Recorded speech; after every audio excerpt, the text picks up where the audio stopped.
عقیدہ نمبر 12، وہ ہر ممکن پر قادر ہے، کوئی ممکن اس کی قدرت سے باہر نہیں۔ اب ممکن کیا ہوتا ہے یہ بات سمجھ رہے ہیں، ایک ہوتا ہے ممکن، ایک ہوتا ہے ناممکن، محال۔ مخلوق کی ایک قسم ہے جس کو ہم کہتے ہیں ممکن، کہ اللہ تبارک و تعالی چاہے تو اسے پیدا کر سکتا ہے اور چاہے تو پیدا نہ کرے۔ مخلوق کی دو اقسام ہیں، ممکن کے بعد پھر اس کی دو حصے ہیں کہ ممکن وہ کام ممکن تھا اللہ نے کر دیا، اور ممکن کی ایک قسم اور بھی ہے کہ وہ کام ممکن تو ہے لیکن کبھی کیا نہیں اللہ نے۔ مثال کے طور پہ یہ ممکن تھا کہ انسان کا ایک سر ہوتا، دو پاؤں ہوتے، ایک دل ہوتا، دو ٹانگیں ہوتی وغیرہ، تو انسان کو اللہ نے پیدا کر دیا۔ یہ بھی ممکن تھا کہ 2 سروں والا انسان ہوتا، 10 سروں والا انسان پیدا کر دیتا، وہ 1000 ٹانگیں ہوتی انسان کی اور وہ انسان ہوتا۔ ممکن ہے نا یہ، لیکن اللہ نے یہ آج تک کیا نہیں، کبھی ہم نے نہیں دیکھا، کبھی رپورٹ نہیں ہوا کہ کوئی ایسا انسان پیدا ہوا ہو۔ تو پاسبلٹی تو ہے، پرابیبلٹی ہے کہ ممکن ہے کہ ایسا ہو۔ جب وہ ہو جاتا ہے تو اس کو مخلوق کہتے ہیں۔ ممکن ہے لیکن وہ ہو گیا، ممکن ہے اور وہ کام ہو گیا۔ اور ایک وہ ممکن ہوتا ہے جو کبھی نہیں ہوا اور نہ کبھی ہوگا، وہ بھی ممکن ہے۔ جیسے ہم یہ کہہ سکتے ہیں کہ بھئی ممکن ہے کہ یہ جو ہے وہ یعنی ایک ایسا شیر پیدا ہو جائے جس کی 50 دمیں ہوں، ممکن ہے کہ پیدا ہو جائے لیکن ابھی تک ہوا تو نہیں۔ صحیح ہے نا؟ تو ممکن کہتے ہیں جو اللہ تبارک و تعالی کی قدرت میں داخل ہو، جو اللہ تعالیٰ کر سکتا ہے اس کو ممکن کہتے ہیں۔ بہت سارے کام ہمارے لیے ناممکن ہے۔ ہاں، اگر کوئی جوان ہے بوڑھا ہو جائے تو اب ہمارے لیے ناممکن ہے کہ ہم اس کو جوان کر دیں، ایک ہمارا ناممکن ہے، لیکن اللہ تعالیٰ کے لیے یہ کام ناممکن نہیں ہے۔ سمجھیے گا، ہمارا ناممکن اور ہے اور اللہ کے لیے ناممکن اور ہے۔ یہ تھوڑا سمجھنے کا ہے کہ ہمارا ناممکن یہ ہے کہ جو ہماری قدرت میں نہیں ہے، ہم نہیں کر سکتے، ہمیں اس کا اختیار نہیں دیا گیا۔ جیسے انسان جو ہے وہ اپنے ان بازوؤں کے ساتھ ہوا میں نہیں اڑ سکتا، ہمارے ناممکن۔ کوئی ہم کو بولے گا اڑ کے دکھاؤ، ہم بولیں گے بھائی نہیں، ان بازوؤں سے ہم نہیں اڑ سکتے۔ ہاں، جہاز میں اڑ کے دکھا دیں گے، وہ تو وہ جہاز اڑے گا نا، ہم تو نہیں اڑیں گے، ہم تو بیٹھے ہوں گے اس میں۔ تو مخلوق کے لیے ایک کام ناممکن ہے۔ اب لیکن پرندے تو اڑ سکتے ہیں نا، انسان نہیں اڑ سکتا۔ تو ہمیں کوئی کہے بھائی تم 6 مہینے جو ہے نا سمندر کے اندر رہو بغیر آکسیجن کے سلنڈر کے، ایسے ہی بس سادے جسم کے ساتھ، تو ہم نہیں رہ سکتے۔ اب مچھلیاں تو رہ رہی ہیں، ہمارے لیے وہ کام ناممکن ہے اور مچھلیوں کے لیے ممکن بلکہ واقع ہے۔ تو ممکن کی 2 اقسام ہوئی، ایک ممکن واقع اور ایک ممکن غیر واقع۔ ہمارے لیے یہ ممکن نہیں ہے کہ ہم سمندر میں رہیں، ہمارے لیے ممکن نہیں ہے کہ ہم ہوا میں اڑیں، لیکن مچھلیوں کے لیے ممکن ہے کہ وہ پانی میں رہیں اور بلکہ واقع ہے، اور پرندوں کے لیے ممکن ہے کہ وہ ہوا میں اڑیں، یہ بھی واقع ہے، ہو چکا اور ہوتا ہے ایسا، پرندے اڑتے۔ بہت سارے کام جنات کے لیے ممکن ہے، انسانوں کے لیے وہ ممکن نہیں ہے، اور بہت سارے کام جنات کے لیے ناممکن ہے، فرشتوں کے لیے ممکن ہے۔ بہت سارے کام فرشتوں کے سردار کے لیے ممکن ہے، باقی لوگوں کے لیے ناممکن ہے. جبریل علیہ السلام ہی کر سکتے ہیں، اور کوئی نہیں کر سکتا. ٹھیک ہے. بہت سارے کام انبیاء کرام کے لیے ممکن ہے، اور بہت سارے کام ایسے ہیں جو کوئی نبی نہیں کر سکتا، آقا دو عالم صلی اللہ علیہ وسلم کر سکتے ہیں. ممکن اور ناممکن کی بات ہے. جو جس کی قدرت میں ہوتا ہے اس کو کہتے ہیں یہ کام اس کے لیے ممکن ہے، اور جو کسی کی قدرت میں نہیں ہوتا اس کو کہتے ہیں یہ کام اس کے لیے ناممکن ہے. یہ ہماری بات ہو گئی.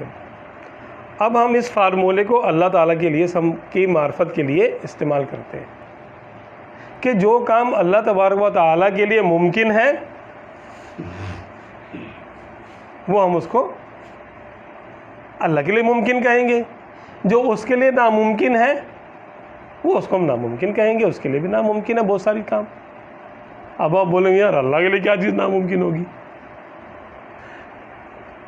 کوئی بھی عیب اللہ کے لیے ممکن نہیں ہے. کوئی عیب اللہ کے لیے ممکن نہیں ہے. ہر ایسا کام، ہر ایسی صفت جو اس کے حق میں عیب ہو، اللہ کے لیے عیب ہو، وہ ممکن نہیں ہے اس کے لیے. مثال کے طور پہ ہم سو جاتے ہیں، سونا اللہ کے لیے ممکن نہیں. ہم تو بے ہوش بھی ہو جاتے ہیں، اللہ کے لیے ممکن نہیں. ہم تو بڈھے بھی ہو جاتے ہیں، کمزور بھی پڑ جاتے ہیں، ہم بیمار ہو جاتے ہیں، ہم بھول جاتے ہیں بہت سارے کام. وما کان ربک نسیا، اور تیرا رب بھولنے والا نہیں. لا تاخذہ سنۃ ولا نوم، نہ اس کو اونگ آتی ہے نہ اس کو نیند آتی ہے نا. پھر بھی کہتا ہے ان اللہ علی کل شیء قدیر. تو یہ کس شے پہ قادر ہے؟ وہ ہر اس شے پہ قادر ہے جو اس کے لیے عیب نہ ہو، جو اس کے لیے عیب نہ ہو. وہ ہر اس شے پہ قادر ہے جو اللہ کے حق میں عیب نہ. اب یہ سونا اور جاگنا، بھائی جاگے گا وہ نا جو سو رہا ہو، ہماری طرح سونا نہیں. سونا اس کے لیے نہیں ہے. جو سوئے گا وہ جاگے گا بھی، بے ہوش بھی ہوگا، ہوش میں بھی آئے گا. ٹھیک ہے. اسی طرح خودکشی کرنا، اینگزائٹی میں چلے جانا، ارے ڈپریشن آ گیا یار، بندہ پریشان ہو گیا. اب اللہ تبارک و تعالیٰ کے لیے ڈپریشن نہیں مانگ سکتے، مان ہی نہیں سکتے اب کہ اللہ تبارک و تعالیٰ کی اتنی مخلوقات ہے، وہ معاذ اللہ وہ ڈپریس ہو گیا. کس کس کو کھانا دوں، سب کھانا مانگ رہے ہیں. کس کس کو پانی دوں، سب پانی مانگ رہے ہیں. کس کی پریشانی دور کروں، ایک کی پریشانی دور کرتا ہوں دوسرا بولتا ہے، دوسری کی پریشانی دور کروں تیسرا بولتا ہے. کس کو موت دوں، کس کی کوئی پلاننگ تھی، کس کی عمر میں نہ وہ بھولتا ہے. ایسا نہیں کہ اس کو تو فلاں دن موت دینی تھی، اس کی تو ڈیٹ اوور ہو گئی. نہ یہ بندوں کی باتیں ہیں، مخلوق کے عوارض ہیں. یہ ہمارے حالات ہیں. جو اللہ تعالیٰ کے لیے کرے گا تو یہ کفر ہے، جو اللہ کے لیے کرے گا تو کفر ہو جائے گا. یہ اللہ بھی پریشان ہوگی بعض اللہ اس طرح کچھ بالکل بولتے ہیں ایسے. بعض یوں کہہ دیتے ہیں معاذ اللہ. اس کی ہم بعد میں بات کریں گے کہ پھر یہ جو نا کلمات کفر کون کون سے ہوتے ہیں. پہلے ہم اللہ تعالیٰ کی صفات سمجھ لیں، پھر اس کے خلاف بات کرنے والے کا خود بخود سمجھ میں آ جائے گا کہ جو ایسے بات کرے گا تو وہ پھر اللہ کی صفات کو کے خلاف بات کرے گا، تو ظاہر سی بات ہے کہ وہ دائرہ اسلام سے خارج بھی ہو سکتا ہے. تو اللہ تبارک و تعالیٰ خودکشی سے پاک ہے. اللہ کے لیے ناممکن ہے کہ وہ خودکشی کرے. یہ نہیں ہے کہ کر سکتا ہے لیکن کرتا نہیں ہے. کر سکتا ہے مانیں گے تو کرتا نہیں، تو آپ کو بتا کے کرے گا کہ آپ سے پوچھ کے کرے گا؟ آپ کو پیدا کیا تو آپ سے پوچھ کے کیا تھا؟ آپ کو مارے گا تو پوچھ کے مارے گا؟ کون سا کام آپ کو بتا کے کرتا ہے وہ، اور کون سا کام آپ سے پوچھ کے کرتا ہے؟ نہیں. اللہ تبارک و تعالیٰ نے جو اپنا تعارف کرایا ہے وہ یہ کرایا ہے کہ سبحان اللہ، اللہ ہر عیب سے پاک ہے. بس جو چیز اس کے حق میں عیب بنے گی ہم اس کا انکار کریں گے. بس اتنی سی بات. وہاں میں بہت پیار سے سبحان اللہ، سبحان اللہ، اللہ ہر عیب سے پاک ہے. جو چیز اللہ کے لیے عیب ہے اس کے لیے اولاد عیب ہے. اولاد ہونا اس کے لیے عیب ہے. لوگ یہاں پہ سمجھتے ہیں نا، جس کی اولاد نہ ہو تو عیب سمجھتے ہیں. اب یار اتنے سال ہو گئے، شادی ہو گئی، اولاد نہیں ہو رہی، تو لوگ تانے دیتے ہیں، عیب سمجھتے ہیں. ٹھیک ہے، بندوں کے لیے اولاد ہونا بڑے کمال کی بات ہوتی ہے. وہ میرے اتنے بچے، ٹھیک ہے، کمال سمجھتے ہیں نا اس کو. لیکن اللہ کے ہاں، اللہ کے حق میں اولاد کا ہونا عیب ہے کہ وہ اس کی شان الگ ہے، وہ اولاد سے پاک ہے. ہم طاقتور ہوتے ہیں، ہمارے بازو ہوتے ہیں، مضبوط چہرہ ہوتا ہے، باڈی ہوتی ہے. اللہ تعالیٰ جسم سے ہی پاک ہے. اگر کوئی بولے کہ اللہ تعالیٰ کا بازو بہت لمبا چوڑا تازہ تگڑا ہے اور وہ اتنی چیزیں اٹھا لیتا ہے اور اتنا وزن اٹھا سکتا ہے، اب بھائی گمراہ ہے، کم سے کم گمراہ ہے. اس کا جسم نہیں ہے، جسم ہونے سے وہ پاک ہے. وہ جسم ہونے سے پاک ہے. وہ بندوں مخلوق میں جو صفات ہمیں نظر آتی ہیں، جو صفات نظر آتی ہیں، اللہ تبارک و تعالی نے ان کو عطا کی ہیں. بندے بھولتے بھی ہیں، یہ صفت اس نے اللہ نے ان میں پیدا کی ہے. بندے خودکشی بھی کرتے ہیں، اللہ نے یہ صفت ان میں پیدا کی ہے. بندے سچ بھی بولتے ہیں اور بندے جھوٹ بھی بولتے ہیں. بندے چوری بھی کرتے ہیں اور بندے خیرات بھی کرتے ہیں. یہ بندوں کی صفات ہے. اللہ تبارک و تعالیٰ کا ان صفات سے ڈائریکٹ کوئی لینا دینا ہی نہیں، کوئی تعلق نہیں ہے. وہ سبحان ہے، اس کی صفات ہیں. ہر صفت با کمال ہے. جو اس کے لیے کمال ہے وہی صفت ہم اس میں مان سکتے ہیں. ہم اس کو کریم مان سکتے ہیں، ہم اس کو رحیم مان سکتے ہیں، ہم اس کو کرم فرمانے والا، اس کو عطا کرنے والا، اس کو قدرتوں والا، اس کو نہ بھولنے والا، اس کو نہ سونے والا، اس کو زندگی دینے والا، اس کو موت دینے والا، اس کے شان کے لائق جو صفات آئی ہیں قرآن و حدیث میں، وہی ہم مان سکتے ہیں. جو بندوں کی صفات ہیں وہ بندوں کی حد تک رہیں گی. ایک صفت کے بارے میں پچھلے صدی میں ایک بحث چلی کہ اللہ تبارک و تعالیٰ کیا جھوٹ بول سکتا ہے کہ نہیں بول سکتا. اب بھلا بتائیے، یہ بحث کرنے کی ہے، لیکن بد مذہبوں نے یہ بحث چھیڑ دی. بد مذہبوں نے یہ بحث چھیڑی اور کہا کہ اگر اللہ تعالیٰ، اس کو کھول دیجیے، اگر اللہ تبارک و تعالیٰ جھوٹ نہیں بولے گا، یعنی آپ بولیں گے بھئی اللہ تعالیٰ تو جھوٹ نہیں بول سکتا، تو پھر بتائیے کہ بندوں کی صفت زیادہ ہو گئی، قدرت زیادہ ہو گئی یا اللہ کی؟ آپ بتائیے بھلا.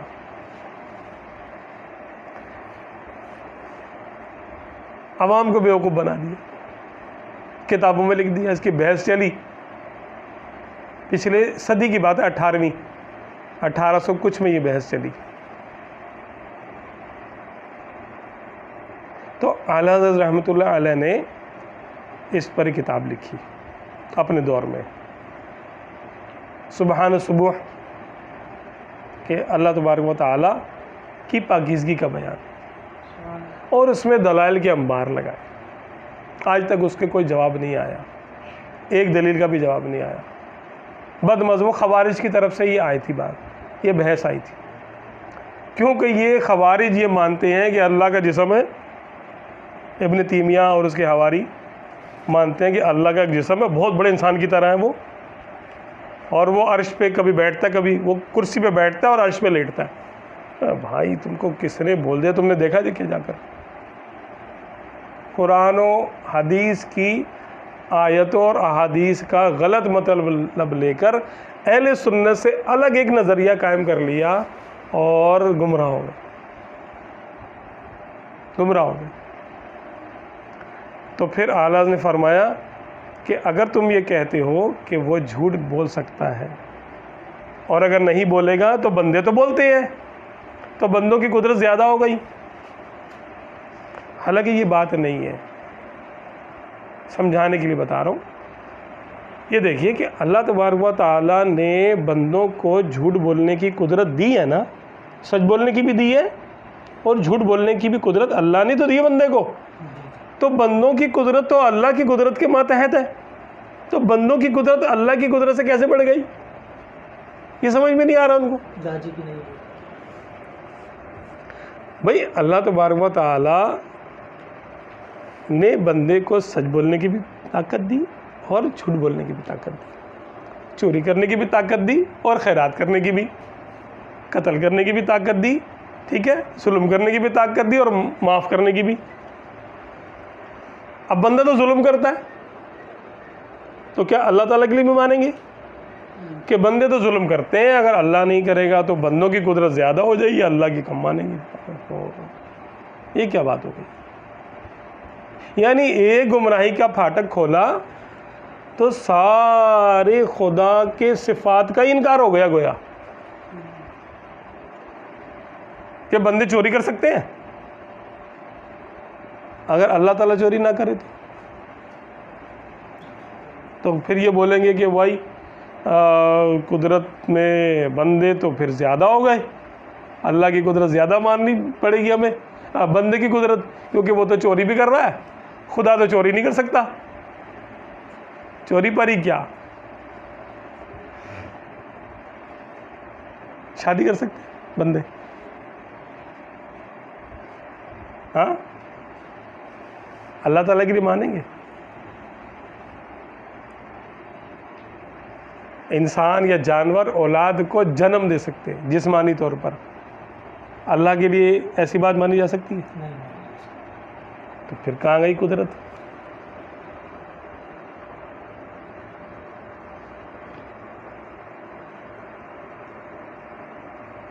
بندے ایسے لاکھوں کام کرتے ہیں جو بندے کی بھی شان کے لائق نہیں ہے، کفر کرتے ہیں۔